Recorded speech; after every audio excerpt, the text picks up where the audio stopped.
There we go. Right, so I'm going to share my screen, and Rob will kick us off on the presentation, and then I will take over halfway through. Great stuff. Thanks, Nikki. So yeah, in this presentation, we've kind of alluded to it already, but we'll give like an overview of the project, and then go through some more specifics about what the role entails. Hopefully, give you a few more details of what to kind of expect as well from a interviewing and applying perspective as well. Maybe some little top tips of things that we've kind of picked up from people's applications and things. Hopefully, that's kind of useful for you as well. Um, so just to kind of kick us off, this is South Devon National Landscape's flagship nature recovery project. So Life on the Edge is a real collaboration project. We've got our major partner, which is Bug Life. So they're our kind of technical knowledge on anything bug related. And then we've got a supporting cast of National Trust, Southwest Coast Path, Doorstep Arts, which are really kind of helping us do this broad, wide-reaching projects. We're funded primarily from the National Lottery Heritage Fund, and other kind support from other organisations and donors, which you can see on this screen here. Devon Environment Foundation, Buttface Foundation, and many more. So yeah, without their kind of support, we wouldn't be able to do what we do. So, right, we'll dive into the presentation proper. So South Devon is home to one of the most diverse range of plant and invertebrate species in the UK, and this is thanks to the warm climate, unique geology, and a long history of low-intensity farming. But many of these species, unfortunately, are now in serious trouble, with some facing extinction. These vulnerable and special species are holding on to a thin strip of coast, a thin strip of coast along South Devon coastline. They're squeezed by sea on one side, and increasingly intense agriculture on the other. Um, Involving people is core to the project, so we're helping them to help reconnect with nature, refreshing their sense of well-being and empowering them to make a difference for the natural world. Our project is helping to give these special species a critical lifeline. It will help create a coastline and it's connected hinterland that's buzzing with wildlife, packed with wildflowers, and a treat for the eyes of residents and visitors alike. At £2.24 million from the National Lottery Fund, it's our largest grant we've ever received as a national landscape, or what we were before, AOB team. A really, really massive project. And the total value of it is 4.4 million. So you can see it's a big old beast for the next 5 years, running until March 2029. Next slide, please, Nikki.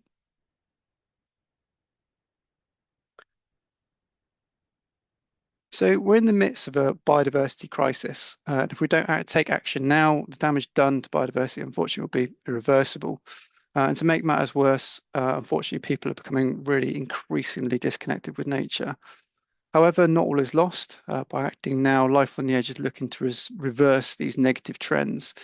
We're working with individuals and communities and looking to restore viable populations of some of the UK's most rare and threatened invertebrates, which call South Devon home. I'm hoping to do that by creating and expanding these important habitats. We're building on really sound knowledge base that we've collected all the way through from development phase and going into delivery phase. And we're working on lots of other really great bits of evidence, such as a Devon special species, and working with Devon Local Nature Partnership as well to be able to really make long-lasting change across the whole of the landscape. As I said before, people are really core to this project and they're really keen to join us on this journey of nature recovery.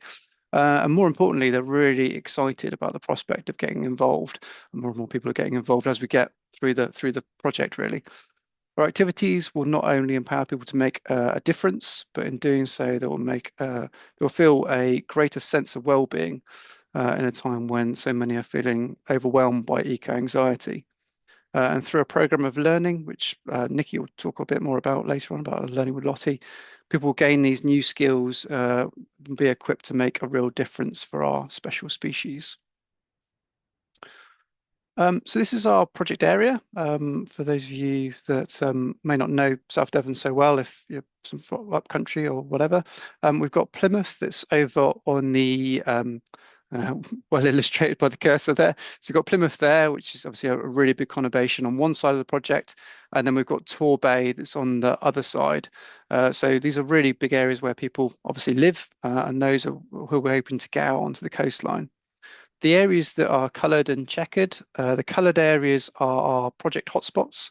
So this is where our species are currently residing, where we know there are good populations of some of these rare species, and that's where we're looking to do real concise conservation efforts. So working with farmers, landowners to really make on-the-ground differences, hands-on conservation work.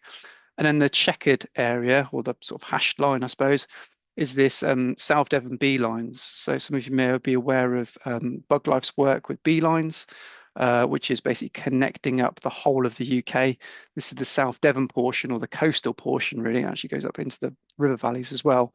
But the idea is to connect up all of those habitats and all the hotspots so that they're not just surviving in isolation. To see it's sort of a really holistic project for people and for nature that I've sort of said about before. So moving on to our vision, and I don't want to sort of dwell on some of the more strategic elements of it because it kind of bore everyone to sleep at this time of night. But just to give you an idea that it's an all-encompassing project, and it's working through a sort of a framework really to be able to do great stuff for nature. So I've already spoken about sort of reconnecting the special wildlife that are people on people's doorstep, and be able to do that through lots of activities that are going on. Similarly, we're hoping to be able to create environments where people feel that their health and well-being is being refreshed. So through a lot of our activities, people might do things that actually is really great for them, not just for nature. As they're doing some of these activities, they'll feel empowered to do things to create a difference for nature. They'll maybe picking up new skills and actually doing some hands-on conservation work, which is actually making a real on-the-ground difference to some of these species. And then when we start to look more wider, when all of these efforts are added up into uh, hotspot areas or areas that are connecting hotspots, we're hoping to be able to restore and connect those habitats and yeah, just make them a better place for nature to be able to spread around.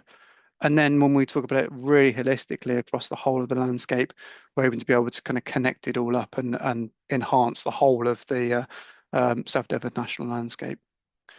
So when we break that down a little bit more, and where we're looking to be able to break it down into targets, I suppose, you'll see we've got lots of things. We've got that next slide there, Nikki. Um, we've got lots of things that are to do with people, and this is what this slide is going through here. So you see we've got lots of numbers around engaging people with the coastline, being able to overcome a lot of barriers. So we've spent a lot of time through development phase seeing why people aren't coming to the coast, what might be that barrier to prevent them uh, yeah, getting all the benefits of being out on the coast and reconnecting with some of those species. So we've done a bit of work on that and been able to break that down, some of the targets there. Lots of things with engaging people with the project. So beneficiary days, getting people out doing things on the coast or doing activities that refreshes their health and well-being. Um, and lots of things to do with local people as well. And you'll see there's our 9 apprentices, our 5 interns, and the trainees as well. So yeah, you're all a vital part of the project and getting people involved with it. So our next slide is a bit more about targets again. So you'll see our 60 rare species there. We've got 30 rare invertebrate species that we're targeting and hoping to be able to reverse some of those declines that we talked about before by being able to create better conditions for them to survive and conserve some of those important habitats. Through doing so, we're looking to be able to do 100 hectares of these seed donor field sites. So these are flower-rich fields in which we can take seeds from and then be able to create more species-rich meadows.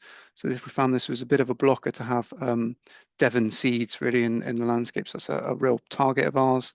And then there's a target around the bee lines, that kind of hashed area that you saw on that map there. So lots of working with farmers to be able to create great habitats all the way along the coast. And then we've got the Southwest Coast Path, obviously, that's linking the whole lot up, and there's that kind of conduit for people to be able to get access to see all of that coastline. So yeah, lots of things that are in there. So a bit more of a in-depth look at some of our species here. Um, we've got this species element that runs all the way through our project, and that's the real golden thread that runs through it. We're hoping to be able to conserve these really small species that are really hanging on to the edge of Devon, really. Some of them are well less known as some of the others, and some of them are just really suffering from neglect as a result. So we've got 30 rare invertebrates, as I said about before. Some of them reside in Devon, and that's the only place in the country of which they're really significant for the UK population, such as the longhorn bee, what we've got, which is a Ah, regional important population for the project this area. Um, and we've got the six-banded nomad bee, which we've coined as the rarest bee in Britain, which only is a kleptoparasite on the longhorn bee. So it's not a great um, idea, I suppose, to be a parasite on a rare bee. And the six-banded nomad bee is only found, though we fear it may have gone extinct, in East Peral. So that's the only place in Britain that you're likely to find it. So it's a really rare species and one that we're hoping to conserve. So what you can see now is that there's kind of real urgency to take action now, and we're going to really suffer from local extinctions or even national extinctions, such as this expanded nomad bee, if we don't take action now. So how are we looking to be able to do this? We're hoping to be able to make a real difference along the coast by working with some of these large landowners and small landowners. We've got the National Trust that owns around about 60% of our project area, so that kind of coloured zones that you saw on that map before, and other large landowners such as the Fleet Estate, and lots of other small landowners that are, together creating a real big difference. So we're hoping to be able to do co-creation with some of these people and co-design to be able to do some long-term sustainability of our conservation efforts. So doing things like giving great advice on agri-environment scheme grants and being able to unlock a lot of the kind of specialist advice really about how to how to do great things on some of these grants. So it may be through targeted advice on one-to-one or maybe one-to-many workshopping sessions, and being able to engage lots of stakeholders in the hotspots, but also in that kind of in-between area all the way along the beeline from Plymouth to Torbay. And this is really going to create long-term sustainability. So rather than just doing a short hit in the 5 years of the project, we're hoping that our advice will have long-term impacts and long-term legacy in some of these longer-term agri-environment schemes. And we've valued this to be somewhere in the region of about 900,000, which would of kind of agri scheme advice. So it's kind of really significant in the South Devon area. I'll hand over to Nikki now for our communities work. Thank you. Oh, it's gone. I couldn't work out how to make that go. Now it's gone. So we've been talking about our community groups, and we've been talking to them a lot over the building of this project and then through our development and the 2 years we've been in delivery already. And what we found out that's really clear is that people are inspired by the project. They do care about nature on their doorstep and the biodiversity crisis, and they really want to do something, but they don't always know what it is they can do or how to do it. And so we often get asked what they can do to help. So we're trying to find ways to support these people's and these communities by empowering them to make a difference themselves. And we're doing that through awareness raising, advice and training and funding. And this is where our small grants scheme comes in. So we have 2 grants available, and this is really helping unlock that action in those communities. So the community grants are a small grant of up to £2,000, and that helps support community engagement. So it might be putting on events or picnics or guided bug hunts or different things to get people engaged where they live with the project. Then we have conservation land management grants, which are up to £5,000, And this is open to any landowners or land managers. So it could be a farmer, but it could also be a parish council or a community group or a campsite or a school. But specifically is where that work would not ordinarily be funded through an agri-environment scheme. So it adds value to those projects. And this is where we have developed pollinator plans. So pollinator plans cover a specific geographical area. It might be a school or it might be a whole parish. But these costed plans help deliver nature conservation outputs on publicly accessible land in that area. Um, and then we have a grant panel that's made up of our National Landscape Manager and the community representatives from the National Landscape Partnership Committee. And those people are all cover different sectors of the landscape and the communities that live here. And they are all elected in for 3-year tenures. They will be advised by the Lottie team. I was going to talk a little bit about our target audiences. So whenever you do a lottery funded project, we always have to say, be very clear about what audiences we're going to target rather than just be anybody who fancies getting engaged. We have particular outcomes we have to try to meet. And our two primary audiences are older, isolated people, and they might be isolated because of where they live. It might be economic reasons, or it might be their health and well-being. But then also we target young people who are disconnected from nature, and this is anyone up to 25. And through our project work, we try to find different ways to engage them and overcome barriers that might be stopping them from taking part. And we've already had lots of enthusiasm and support for the project. Everybody wants to be part of it. We get emails every week from different groups and organisations that have heard about it and want to be involved. They really, it deeply resonates with people, and they can really see the tangible benefits of taking part to their own health and well-being and the species, but also where they live. The other thing is that we recognise through this project, we're working on this thin strip along the coast, but it's a really busy place, and we need to balance that pressure from residents and visitors with the fragile habitats and communities of species living there. And then also to make our project a success and ensure legacy, we've identified we also need to focus work on additional more general audiences. So that might be general public who come along to some of our events and activities, or it might be visitors, just to raise that awareness. And then lastly, we've got our audience of farmers and landowners, because without them being involved, we cannot make a difference on the ground at any kind of scale. So we've been going for 2.5 years now, and to date, we've already had 10,000 people take part in our activities. So if you remember back to those targets, we're doing very well on actually hitting our targets, and we're actually overachieving. And that's just an indicator of how much people kind of get it and want to be involved. So during our development phase of 18 months, we actually did lots of research and gathered evidence, and then used that learning to work out what we wanted to do in our development, in our delivery phase, but also to understand what barriers might be there for people to take part and how we could help as a project to overcome them. So the barriers we identified include confidence. So that just might be confidence about going out on your own, or confidence about where you're allowed to go, or where you can walk, or what equipment you might need. Fear of the unknown. So if it's somewhere people haven't been before, then we need to find ways to make it feel like a friendly space and somewhere they're welcome to be.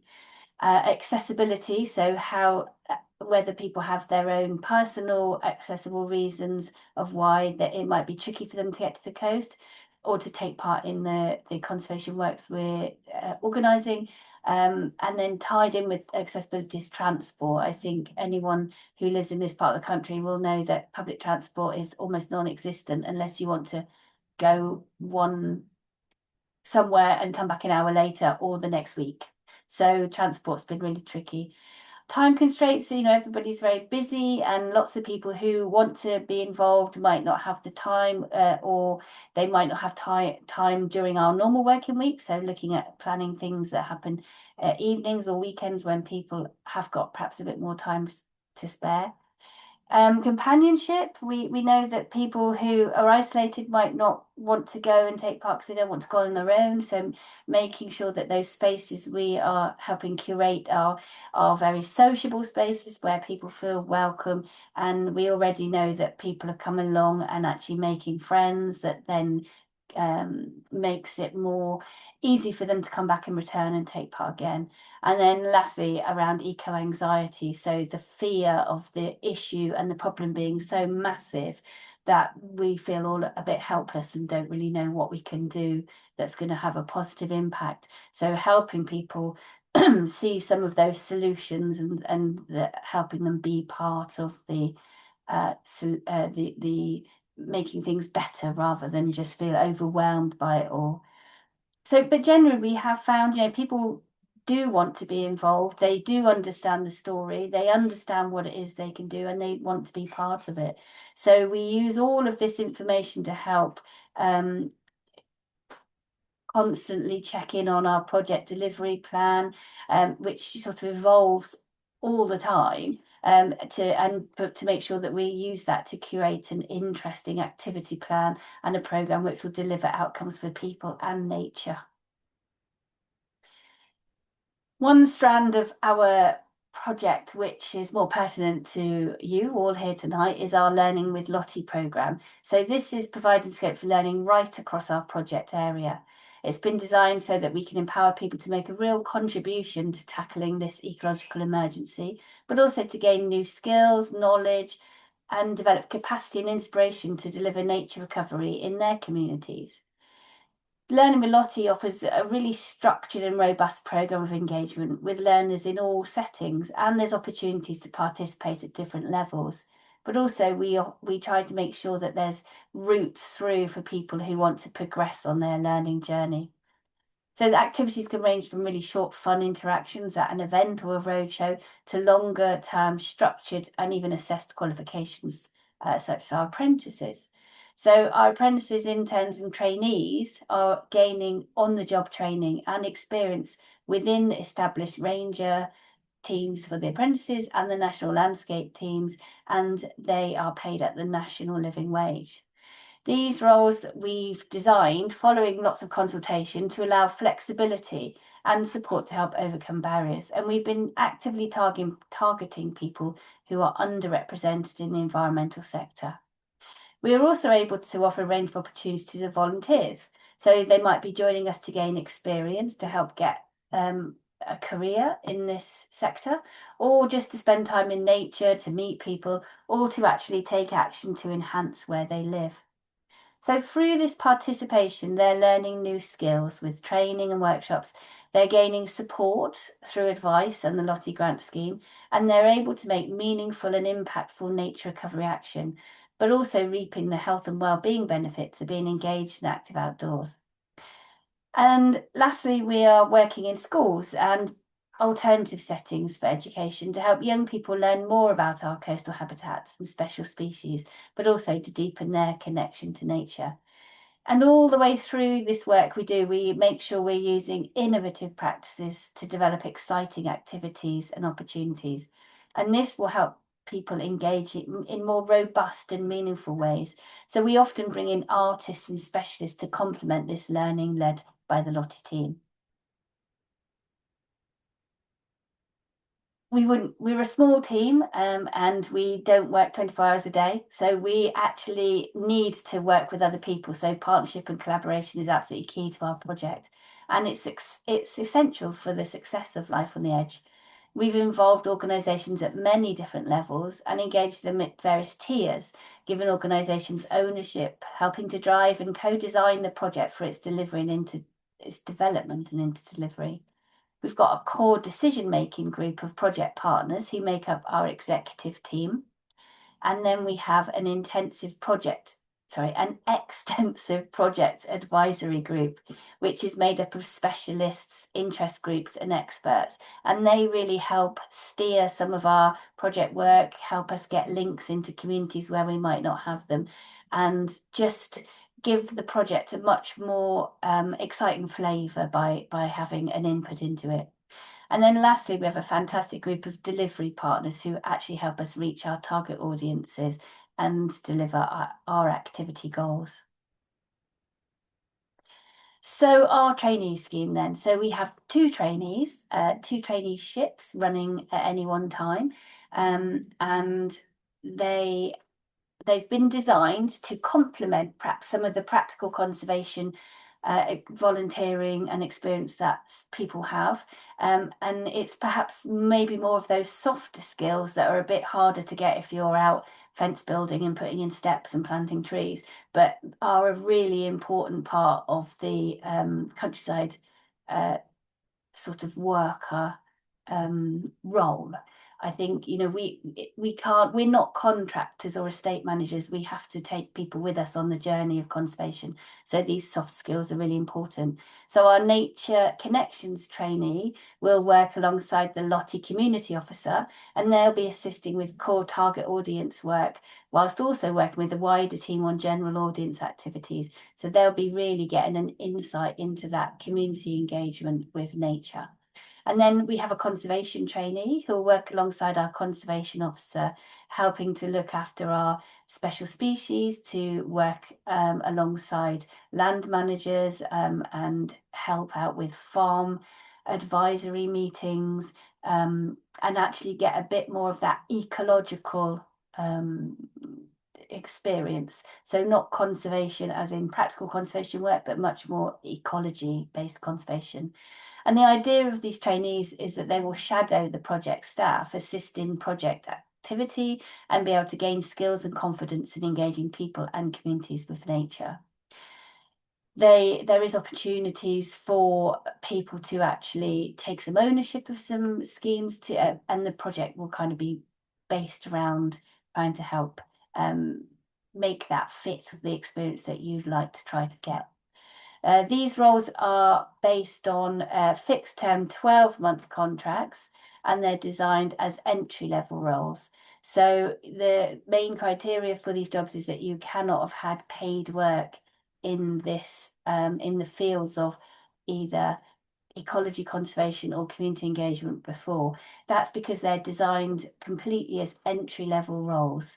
So it might be someone who has volunteering experience and then looking to make that next step to paid employment, because we all know that that's the thing that can open up the door for lots more job opportunities for you.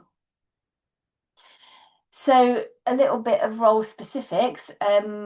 The trainees have to be 18 or over, and that's for our insurance reasons.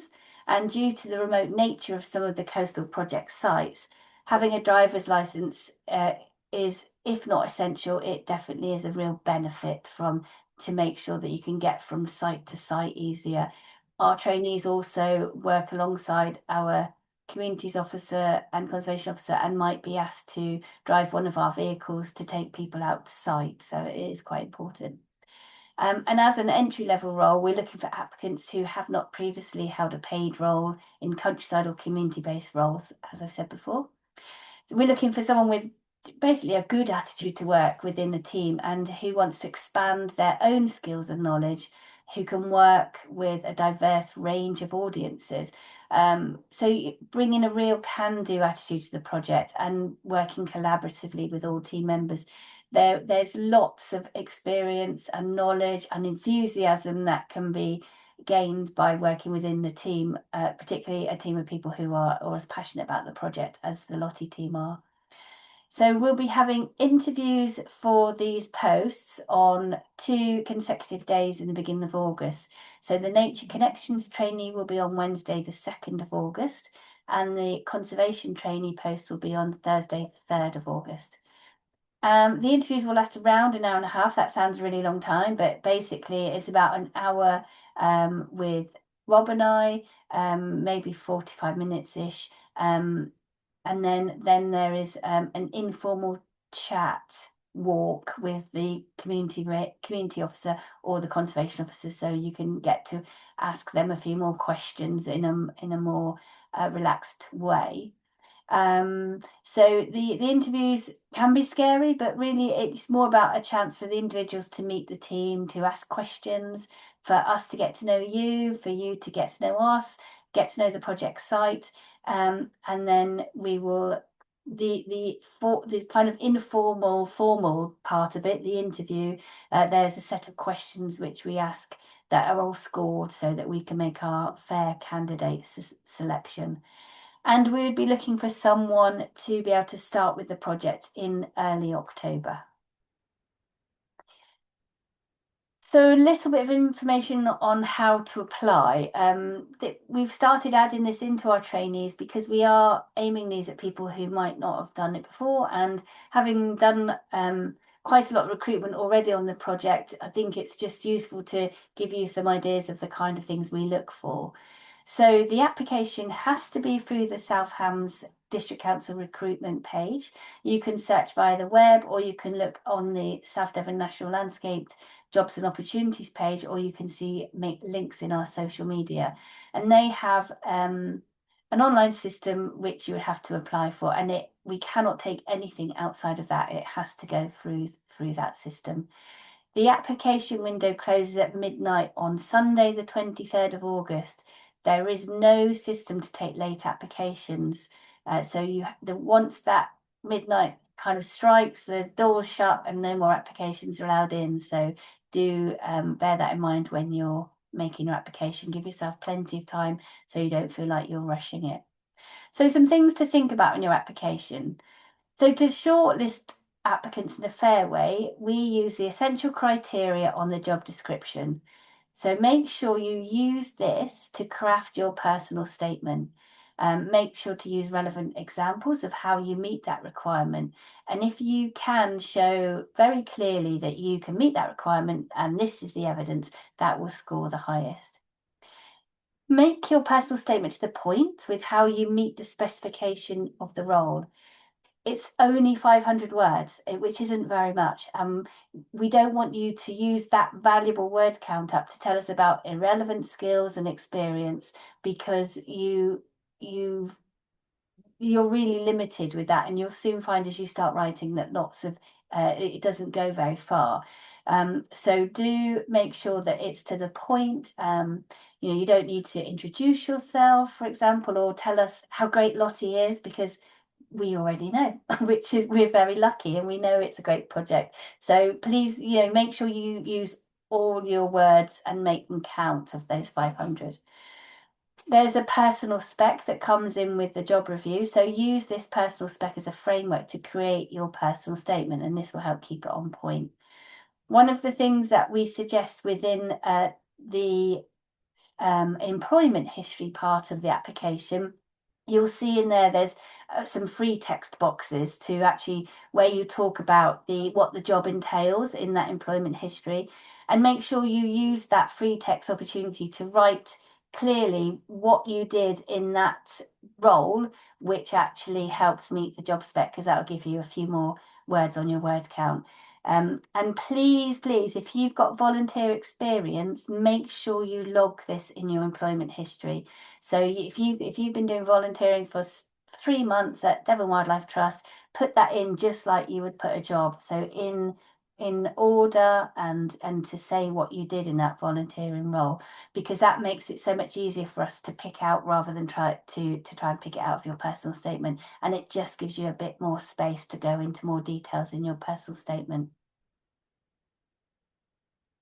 And when we come on to interviews then, so we know interviews are stressful, and do try to enjoy it if you can. That's easy to say. We do want to get the best out of you, and you've been selected to interview, so you must meet the requirements needed. So once you get that far, that's the hardest bit sometimes, to get through to interviews, as I'm sure many of you have already found. The questions that we ask will be formatted to get to know you better and just to understand your experience. They won't be created to try and catch you out or to say the wrong thing. Give yourself time to consider your answers before you enter the interview. Use the job spec and the description and the criteria to just have a little think about what questions might be asked, because we'll be using that to create the questions. Perhaps prepare a few examples of where you might have worked on your own initiative or worked safely, or a particular piece of work you're proud of and why it makes you proud. This will all help you when you lose your train of thought or your brain goes empty from examples. So just you can bring notes in. So if you just make some notes, bring them in. You're not pages and pages and pages, because you'll just get hassle trying to ruffle through them or trying to find the bit you need. Try and fit them onto one page or on some cards, but just put a list of relevant examples that you might have used in your application, just to help you make those answers as good as you possibly can, and also just to take a bit of pressure off you. And just remember that the job also needs to be right for you as well. So bring along some good questions for your interviewers. We do love talking about what we do and our project, as you might have already guessed. So that's it really. So we're going to go into the question and answer session. I'm just going to stop sharing the screen, and we'll try and go through as many of them as we can. So I'm just going to try and spotlight us both. So Rob, if some No, has anybody got any questions for us? Want to kick us off? Nothing in the chat so far. maybe we've answered everyone's questions. Be a first, wouldn't Anybody got any, or if you want to just pop your microphone on, you're welcome to. And it? yeah, do you want to just Yeah, let me just double check. I mean, 23rd of 23rd of August. So that's when it'll be closing. So that's so there's just a question there about checking the dates. And then so yeah, it's closing on the 23rd, so that's the Sunday.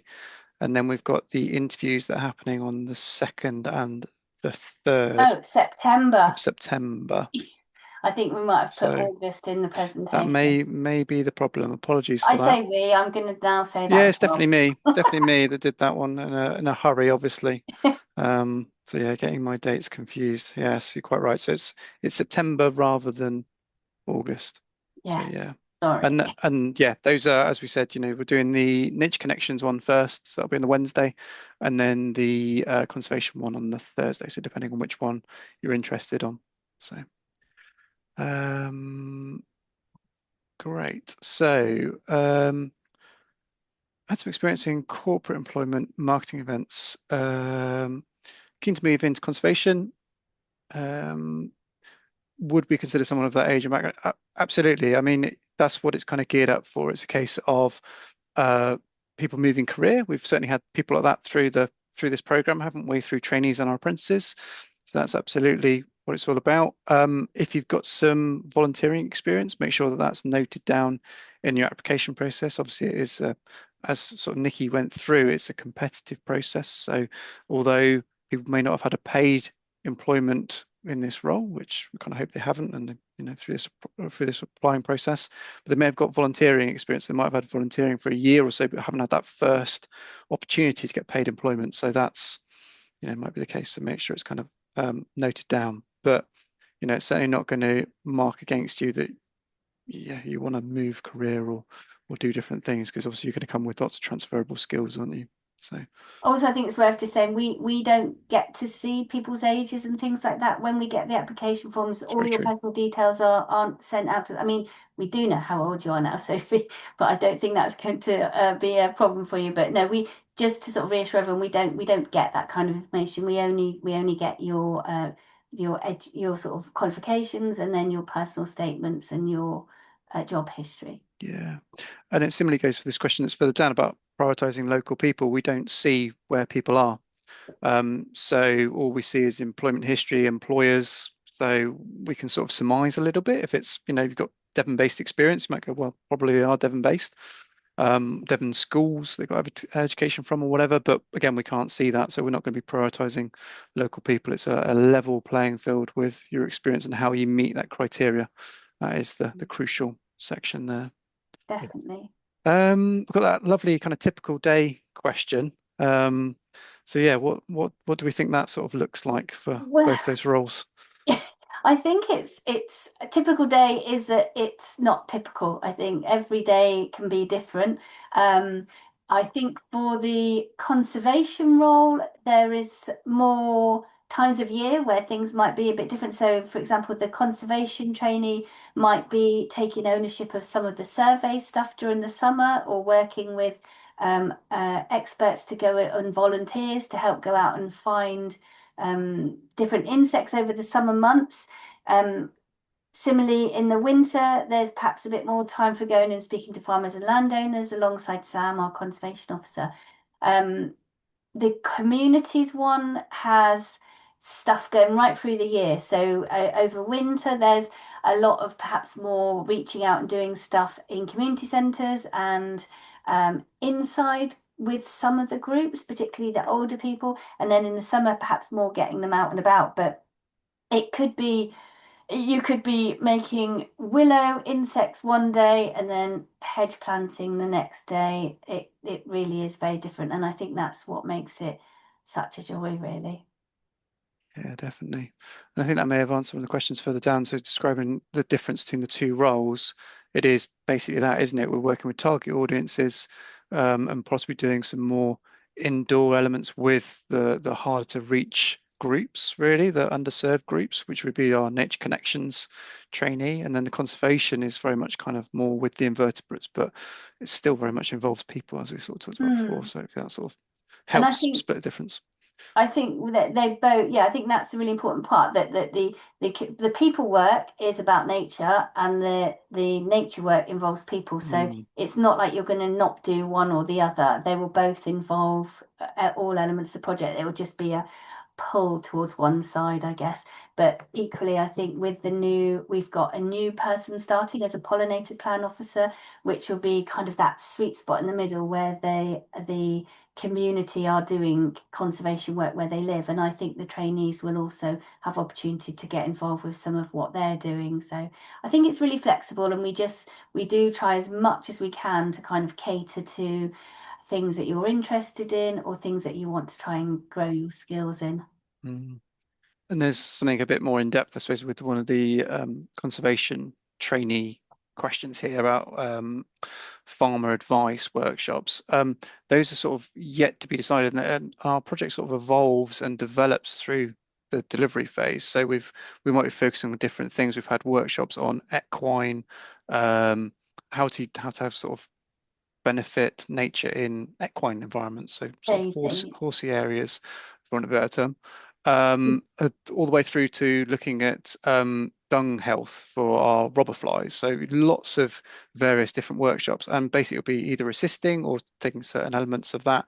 This is the first time I've run it as a 12-month traineeship, so you'll be getting way more in depth with some of those bits. So actually, by the time you get through the 6 months of the process and kind of know what's what, you'll probably be picking a bit more up. So yeah, it depends on people's enthusiasm and interest to get involved with stuff, doesn't it, really? Think there's Um, also opportunities to work if there was something that people were particularly interested out, that there's opportunities to go out with other members of the National Landscape team. So by being sat and embedded within the National Landscape, there's also farming and protected landscape advisors that if you wanted just to spend a couple of days going and seeing what they're doing just as a little taster, then there's opportunities to go and do that as well. yeah, And uh, also all our partners. I mean, that's what's definitely. so great about the project. If you said, actually, I'd like to go and see how the National Trust are doing some stuff, or I'd like to spend a day with one of the bug life officers and seeing what they're doing, or I'd like to see how Playtal Bay are doing ecological play, then we can try and set that stuff up. Yeah, definitely. Hopefully a really quick question on site-specific elements of the job. So we're based out of Totnes, so a place called Fullerton House, and that's our place of work. So that's where our vehicles are based. And there's a few questions about vehicle and driving, which we'll come on to in a minute. So that is a good place to kind of base yourself. So we've got all our office space, so where we hot desk, got all our equipment there. and we've got our two vehicles. We've got two electric automatic vehicles that we go out from there. So that's a really good spot to drive to, or get to really, and then drive out with our vehicles from there. So that's kind of where we start and finish our day really. So yeah, Totnes is the area. Um, just a quick one on, is it an issue whether or not you can drive an automatic? We've sort of allured to that one, that our project vehicles are automatic, so that shouldn't be an issue. Nice, easy question to head off Yeah, there. Our online interviews, we've done those previously, haven't we? yeah, But it is really nice if people can get to the office and we can meet you face to face. You kind of don't get a true feeling of what people are like over the internet, get a good feeling. But yeah, if you can't make it, then that's, a second best. But we say, if you can get to Totnes, then we'd really like to meet you in person. And it's much easier to kind of, yeah, get a better impression of you, really. Um, what else have we got? A bit more on driver's license. I mean, we said that it is very important, really. I mean, you saw how spread out the project area is. There will be over the 12 months going to pretty much all of that project area, and a lot of it is remote. So some of it will be going alongside project team members or project partners, but there is an element of wanting to get yourself out there by yourself or taking volunteers out as well. So we do say that it is an essential element of the role, unless you can demonstrate otherwise of how you would get around not having a driver's license. So hopefully that sort of answers that question there. What else? We've got a load of flurry of questions coming in now. Um, so just think about being a fundraiser for the RS people. I wouldn't say that that is based on any of no. these roles. So I think you're quite happy to, yeah, I think we'd be quite happy to receive an application from you for either role on that one. Hopefully that's answered your question on that one. Um, if you don't get the position, will it be arising again next year? Yeah, we're gonna have, so there'll be one more chance, I believe, after these ones, won't there? So these will be our seventh and eighth trainees. Yeah, Yeah, yeah, seventh and eighth trainees. And then this time next year we'll be have an application window for our ninth and tenth ones, and they will finish in September 28. And yeah, then the project finishes in March 29. So over that winter period, we'll be doing all our wrapping up and writing up and workings out. yeah, absolutely. Um, just a question on swapping the interviews. So if you're keen on the conservation role, but you can't make the conservation role day, I think that might be tricky for us, but it's not completely out of the question. As you see, the amount of people that are on this webinar tonight, I think it's going to be incredibly uh, should I say competitive? There's got to be a lot of people that are really interested in this role, and we can only interview so many people. So I think on average we interview 6 people, and that's still a full-on day. And yeah, it might be tricky to swap them around really, but it's not insurmountable, is it? We could have someone that is in the similar position that wants to do the nature I think connection roles and can't make Wednesday and move it to Thursday. mm, So I think yeah, ideally not, just because we have all the paperwork for one particular job that we have to we do do. on that day, Yeah, and yeah, yeah. also if we can't interview 6 people because we've got someone from another day, then that might make it tricky. I think, if you're successful and you can't make it, then I think the only option really would be to look at an online one. Yeah, for sure. The application process is, as we sort of indicated, through this portal. So if you're interested in just one position or the other position, then just apply for that one. So if you're interested in either, that's the easiest way to differentiate to two rather than sort of saying I'm interested in conservation or the nature connection one. So if that's answer that question. If you're interested in both, unfortunately, you're going to have to apply for both. But what I strongly urge you to do is craft your application on how you fit the nature connection role or how you fit the conservation role, Yeah, because rather than they are just different, submitting aren't both. they? Yeah, just don't sort of submit the same application if you are interested in both roles. There is only 500 words and it does sort of evaporate pretty quickly. So Yeah, and I yeah, think the role profiles are different. So if you just cut and paste, you won't be meeting the role profile of the other one. yeah.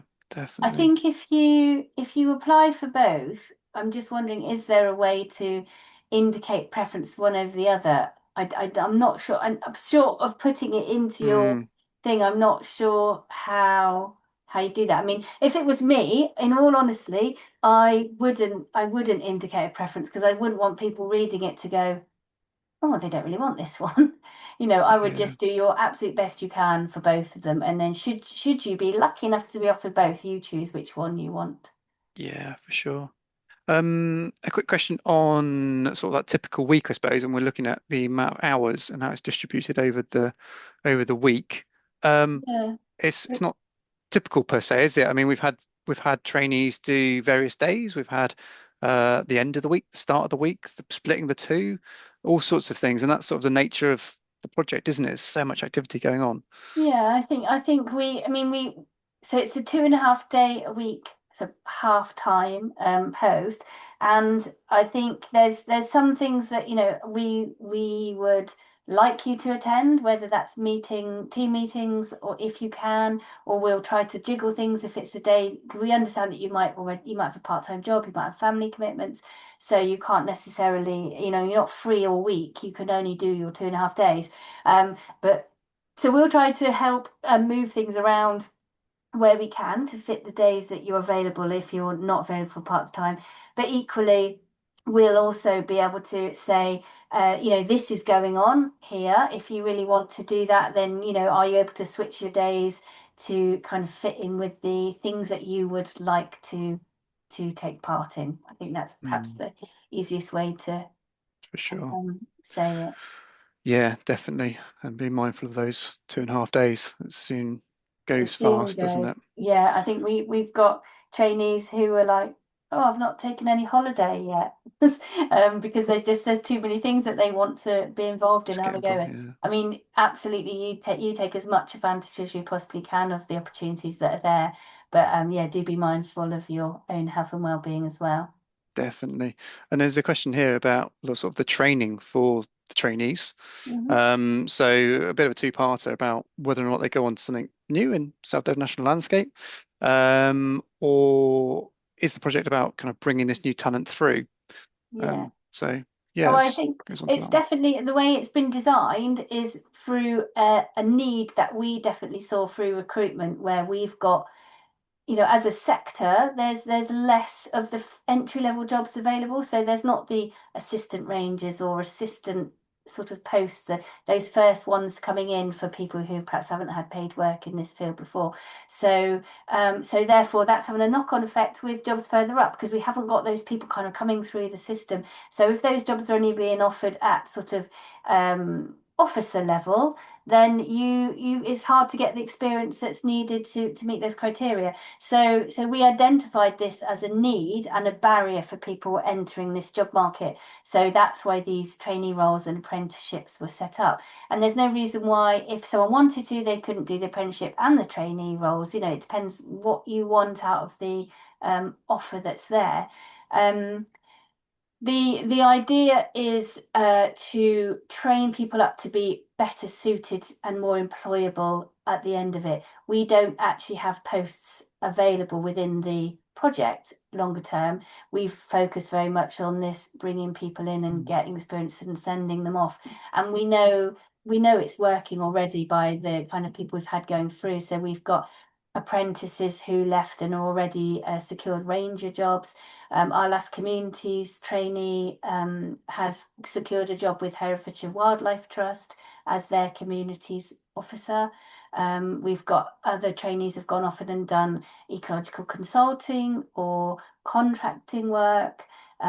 People working with community engagement with young people. So it is really just opening that door, cranking it open a little bit by being able to put paid work experience onto your CV, which does seem to be making the difference. definitely. Um, we've got one about invertebrates being a primary focus. Is escape from monitoring another taxa. Um, I'd say yeah, we've got the core elements of the project, which is all to do with surveying some of the species, but as we've talked about before, it's about bringing people along with us. So it'll be about through the winter doing some of the Mediterranean oil beetle survey work. So it'll be maybe building up some of the volunteer teams to be able to go out there and do some, volunteer survey work through the dark months of Nice. winter doing Mediterranean oil beetle surveys. But then, going through the summer months, which is great to have this 12-month period, you'll see all of the seasons. Then you'll be going into the summer months and doing all of the fun bee work and crickets and various other bits. But that is mainly our core focus. Um, and There that'll is fill all plant of your ones as time. well, aren't there? There will be the odd elements of plants, and we've had trainees that have specialised more in the plant elements rather than the invertebrates. So it can be more habitat based per se, but it's great if you can kind of share both really, rather than kind of being in depth of one. But yeah, that is sort of the main elements of what we're looking at rather than shooting into other taxa really. Mm. Um, but as Nikki was saying, it's working with other partners. So if you had time and you were keen to do some more volunteer work, we can open the door to working with National Trust or RSPB or whoever it might be, and you can branch out from there really if you're interested in other things. We've got Mm. Field Studies Council that we're working with one of our apprentices, and they can do all manner of things. Um, so yeah, you can do what you want with some of the other times. If Yeah, that I helps. think, we need to be really mindful that we've got funding for doing a specific set of outcomes and targets, and we can't stray too much off that. We do need to make sure we are hitting those outcomes, but we can certainly help point people, signpost to other opportunities as well. Yeah. Um, just disappeared up. So we've said a little bit about applying for both roles. If you are successful in being selected for both, what we've done in the past is we've been able to tailor that one interview and be able to ask specific questions that are maybe one or two extras that you get asked, maybe about conservation or the other um, position. So you won't be required to come in for both days, which would be a sort of very similar set of questions, minus one or two that may be more nature connection based or conservation based. So hopefully that helps really if you are kind of lucky enough to be able to interview for both. Um, Future roles that are coming up. I mean, we've sort of talked a little bit about opportunities that are arising, and it's great that we have got more things waiting in the wings, haven't we? We've got our apprenticeships we haven't really sort of spoken about or thrown those into the mix, but those will be starting next year again, won't they, when our That'll be next in cohort go through? yeah, this time next year. Oh my goodness, this time Yeah. next year will be um is that right? Yeah. Yeah, it will Wow. be. Yeah, starting in October. Yeah, So so we're for the last 18 months yeah, of so another cohort of three on that one, and and they're then quite two more trainees. and they're quite a different position really. So the apprenticeships are very much more hands-on site infrastructure building, and it's working with National Trust and Field Studies Council, and it's very much more geared up about those practical skills. Whereas what we're offering here, as Nikki went through, is a lot more let's say vocational, not necessarily soft skills, but they are Yeah. um, yeah, sort of learning on the job rather than a formal qualification of which the apprenticeship role, sorry, is, which is a level two. So they're quite different. Um, but those are the main things that are probably coming up in the future now. So Yeah, we do also have our comms we intern. do, yes, that's So right. comms assistant, but yeah, so we will be each year we have a comms assistant host just for Lottie, which is based mostly doing our digital social media stuff. And that we've had two really great people with us at the minute, and both of them have had the kind of environmental background. It's not a requirement of the role. An interest is a requirement, but they've been able to use their interest and passion for sort of environment and nature and ecology to help deliver some really great social media that's made a massive difference to our followers and how we get reaching volunteers and reaching out to new communities and new audiences. So that will be coming up again in I know they start in November, don't they? Yeah, we start recruiting in the next couple of weeks, which sounds pretty crazy, but yeah, they're all kind of they're racked up really, ready to go. Yeah. So So yeah, I those think will be they I mean the so Flo, who's our trainee, our comm assistant at the minute, she does, she comes out and joins in with some events, and she comes and joins on surveys and things to, just take photos and get materials. So I think, if that's something you're interested in, there's, another kind of route in there as well. yeah, yeah. And just to sort of hammer it home the differences between the two, what would you say are kind of the key skills you're going to get from a Nature Connections trainee? Skills around community development, community capacity building, just inspiring people to Mm, actually get out and explore and enjoy being in nature. There's lots of opportunities to have a go at different activities and crafts and work with artists and find quite inspiring ways to help people connect with nature. There's stuff around there's a mindfulness course that's just yeah, starting, so I think it's an open book, really. I think we're always just looking at really exciting new ways to attract people and to hook people in. yeah, So I think that kind of people focused with nature as the theme is the main thing for that nature connections. I think for the conservation one, I think you'll get out of it, hopefully much better ID skills, a better understanding of how we can work with farmers and landowners to help advise them on what they need to do or they can do to make the land they look after better for nature. Um, but also just to perhaps get that bigger picture. So it's not all simple. There is a lot of negotiation and support that these land managers need, and then the kind of support that's out there in form of grants and training and things that we can kind of help sort of help feed them into or sort of signpost them to. So I think that's probably, and then there's the whole kind of middle stuff, which is both of them, which is about, communities doing really good stuff on the ground. yeah. And that's the major trump card, isn't it, of South Devon National Landscape. So if we were sat here as, I don't know, the National Trust or just a single organisation that owns its own land, we would be saying, well, you'd be working on that bit of land and doing this bit of work, but actually we don't own any land. So very much it's about partnership working. And that is probably the greatest asset that we work with such a large, Mm. just amazing group of people. We couldn't, go through them in an hour really of all of the broad elements of, the from the people work all the way through to the specialist conservation work. And Mm. you're going to get exposure to working with all of those people. So you can put that on your CV after working for a year with us. You'll be able to sort of say that you've worked with dozens of different organizations and hopefully done quite innovative techniques to be able Yeah. to engage with them and get some real results, isn't it? Hopefully. And I think there's really nice opportunities for the trainees to work together as well. So we've got projects where we've set up that the two trainees work together on. So, for example, I did one with a group of young people who were doing their Duke of Edinburgh award. So worked through a local secondary school, and the trainees both worked together to develop a sort of plan of engagement alongside a contractor we were working with, and then to also for that to help those young people do some of the practical conservation work, that will help our species. So that was really lovely. So they could actually both bring their skills in and work together on developing a project. And I think it'd be really good to make sure we do get more opportunities Mm. like that. Definitely. And then along the way, we're obviously collecting loads of information, aren't we? So there's a question about social media content.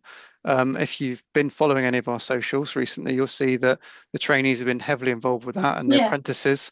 So you'll probably see some of our previous cast that are in that. So, making shorts, reels, photos, all of that sort of stuff. So yeah, it's kind of highly encouraged. So, and Flo's been brilliant about sort of directing what we need at certain times, fit in with national programming, um, all that sort of stuff, really. So we hope that kind of continues, really. So yeah, it's kind of actively encouraged. You will be Mm. getting a South Hams, so that's our kind of our host. So South Hams District Council kind of looks after us, does all our HR procedures and like boring stuff behind the scenes. But importantly, what I'm getting at is that they give you a mobile phone. So You think that's more really, important than HR? well, it's exciting, isn't it? Much more than talking about HR and Yeah, being paid. being Well, I suppose that paid. is important.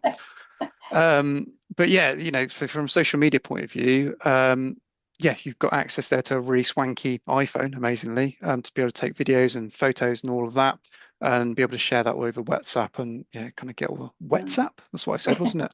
WhatsApp, to be able to share all of that, get that straight out there. So yeah, that'd be really Well, important. also, I think as a team, we all try as much as we can, some more than others, to actually put things on stories and stuff like that. So, we would encourage any sort of trainees who can to keep adding stuff onto our socials, particularly on stories where it's that short time content.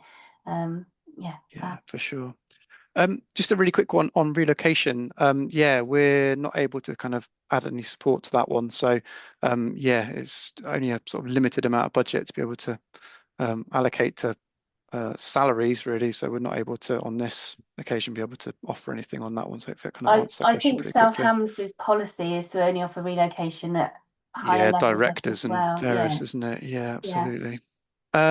Quick one on management plan. So the project is really delivering the nature element of South Devon National Landscapes management plan. So it's a real, as I said at the sort of top of the um, presentation, it's been able to deliver nature recovery, and that is an element that will never change, really. Well, I hope it never changes. And certainly the first draft that I've seen of the management plan is that that's not going to change. It's going to be a major thread that runs through it. So yeah, we're not going to kind of deviate from our current course or change any of our targets. It's, a major element of getting people out, Mm. seeing some of this nature and really sort of appreciating it and understanding it. So Yeah, if I mean anything, it'll be strengthened. the core purpose of the National Landscape Management Plan and the National Landscape itself is to conserve and enhance the landscape. So all the things we're doing will ultimately help achieve that core purpose. So we should be all Yeah, good. yeah, We for will sure. be all good. Yeah, yeah. And then we've just got one final question. Although if anybody wants to come up in a minute, it'll be well, any final questions, throw them in the chat or stick your mic on in a little bit. But just about remote working, which we didn't necessarily cover when we said that we Mm. were based from Totnes. There will be elements where you can work remotely. Obviously, a lot of the work is to do with groups or farmers, and it'll be out on site or in wherever. In the Um, field somewhere. Absolutely. Yeah, yeah. So there's an element of, being on site, which is probably a high component of what you'll be doing. But obviously there's a lot of planning as well. So it'll be writing things up or contacting people, emailing me people. So you can do that from wherever really. You can do a bit of remote working. We've all got laptops. So yeah, there will be an element of that, but not a lot of it really. So I hope that kind of answers that question. Um, so yeah, if there's any other questions, last burning questions, stick them on the chat, or if anybody did want to come on video and stick your mic on, by all means, do ask. Um, if you do have any questions after this meeting, you've got my contact details on the job description. So just send us an email on that. We can either chat over email or yeah, give us a call or something. We can kind of chat things through. So if you have a question that comes to you later on this evening, and go, oh, I wish I'd asked that. You haven't missed your opportunity. So do let us know then. Yeah. Brilliant. Okay, well, we've gone slightly over, but I think that's because we had lots of fab questions, We so no did. problem at all. We will be sending you out. I'm just going to switch recording off. We will be sending everybody out the